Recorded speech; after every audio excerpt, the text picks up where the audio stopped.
윤석열이 대통령 된 이후 특히 2023년 말부터 2024년까지 오로지 한 일은 계엄 모의, 해외 순방, 골프장에서 계엄 모의, 관저에서의 만찬 계엄 모의로 점철되어 있습니다. 2023년 12월 윤석열, 김영현, 신원식, 조태용, 이 자리에 계신 김명수 의장님, 여인영에게 비상대권 언급했다. 2024년 3월부터 4월까지 다시 삼청동 안가에서 신원식, 조태용, 여인영, 김영현에게 비상대권을 언급했으며 이때 이미 일본 신문에서 보도된 바와 같이 외교 참모들에게 술자리에서 자주 계엄 언급을 했죠. 그렇게 해서 5월, 6월, 7월, 8월 계속됩니다. 그 다음 화면 보십시오. 9월, 10월, 11월, 12월 윤석열은 국회를 해산하고 짓밟고 비상입법 대책기구를 설치해서 국회의원들을 비온 벙커로 보내고 필요시 U3 벙커로 가두고 선관위의 조작된 진술서를 받아서 더 이상 대한민국을 선거 없는 나라로 만들고 대법관 그리고 현직 판사까지 구속, 체포해서 사법부를 마비시켰어.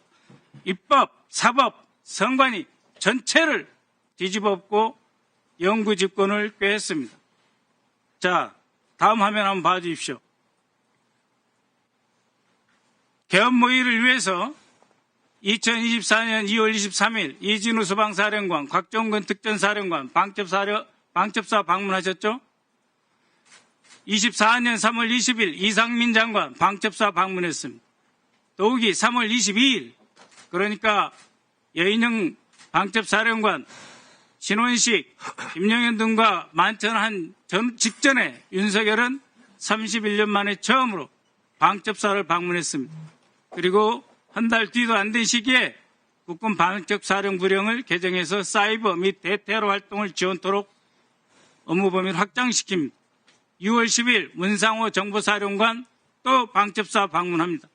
방첩사령부가 쿠데타와 반란의 본거지 아지트가 된 것이죠. 박한수 육군참모총장 6월 13일 방문하셨죠. 강호필 합참차장 7월 12일 방문하셨죠. 그리고 김영현이 국방부 장관으로 됩니다. 존경하는 국방차관님, 직무대행님, 그리고 합참의장님께 여쭙니다. 저희가 계엄령 경고를 했고 계엄하지 말라고 부탁을 드렸습니다. 단 한 분이라도 차관님과 합참의장께서는 계엄 가능성에 대해서 예하 사령관들에게 특히 지작사령관, 방첩사령관, 특전사령관, 수방사령관에 대해서 한 번이라도 경고하신 적 있습니까?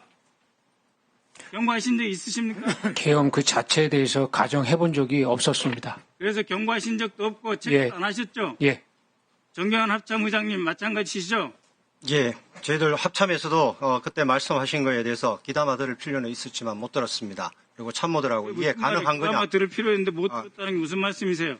참모들이 할 때 이거는 불가능하다. 그래서 점검도 안 하셨죠? 그렇습니다. 예. 그런데 제가 굉장히 양가적인 감정을 갖고 있어요. 합참의장님께. 그 어려운 시기에 계엄에 전폭적으로 동참하지 않고 그래도 국방 의무를 지키기 위해서 차관과 함께 노력해 주시고 아직도 저는 지작사령관 강호필 대장에게 존경심을 포기하지 않고 있습니다.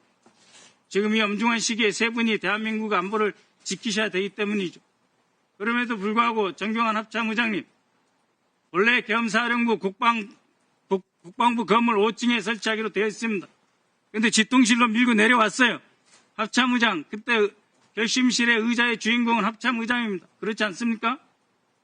집통실, 결심지원실의 주인은 합참의장이죠. 어느 순간이라도 적이 공격하면 바로 격퇴시켜서 대한민국을 지키셔야 할 합참의장의 자리, 그날 장관과 쿠데타 세력에게 빼앗기셨죠. 그러면서 10시 40분에 전군 경계태세를 내려야 하는 그런 비극적인 결정을 하셨죠. 그러셨죠? 장관에게 지휘통제실, 결심지원실의 의장 자리 뺏기셨죠? 대답 왜 안 하십니까? 말씀을 하시면 말씀드리겠습니다. 그 부분은 조금 설명이 필요하기 때문에 다 듣고 그러면은 말씀드리겠습니다. 제 질문 끝나고 다시 답변해 주십시오. 각종근 사령관. 예. 예.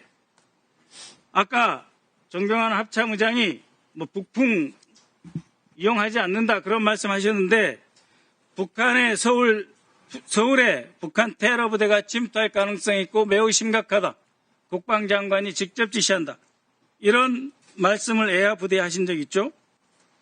그리고 여인영 방첩사령관은 11월부터 북한 오물 풍선이 심각하다. 통신 대기하라. 계속해서 지시를 했습니다. 그러나 실제 북한에서 오물풍선 내려온 건 11월 18일, 28일 두 번뿐이었습니다. 이진우 사령관, 11월 9일 국방장관 등 윤석열과 함께 2층 공간에서 국방장관 공간에서 남침이 우려된다. 라고 해서 다 쿠데타 계획한 거예요. 그런데 어제 있은 국회 정보위에서 조태영 국정원장은 일체 대남 도발 흔적 없었다. 이렇게 말씀하셨어요. 정경환 합참의장님. 이번 쿠데타의 핵심 세력이었던 방첩사령관, 특전사령관, 수방사령관이 모두 북한의 위협과 도발 가능성을 거론하고 있는 것이 바로 이 공소장이 다 나와 있어요. 합참의장은 그때 대남 도발 기미 없다고 보셨잖아요. 차관, 직무장관 직무대행도 없다고 보셨잖아요. 그래서 저희가 문제 제기하는 것입니다. 합참의장. 그럼에도 불구하고 민주당이 무슨 괴담입니까? 이렇게 해서 부대를 동원해서 내란을 일으킨 거 아닙니까? 그렇게 해서 선관위까지 사법부까지 입법부까지 다 짓밟고 영구 집권하려고 하는데 우리 군이 이용당했어요. 그것에 대해서 정의로운 분노감도 없습니까? 합참의장이? 권력권자로서 우리 군이 이렇게 악용돼도 되는 겁니까? 한 말씀 해보십시오.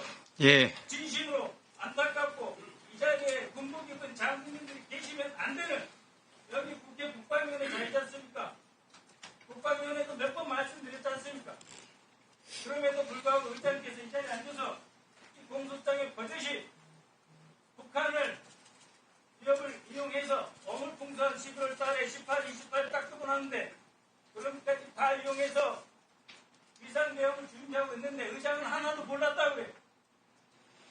그래놓고 그것을 지적하는 야당에 대해서 국민들에게 제대로 된 사과 한마디 안 하고 뒤에 계신 장군님들께 의장으로서 단 한 번 미안한 생각 가지셨어요? 자, 이제 마무리해 주시고요. 네.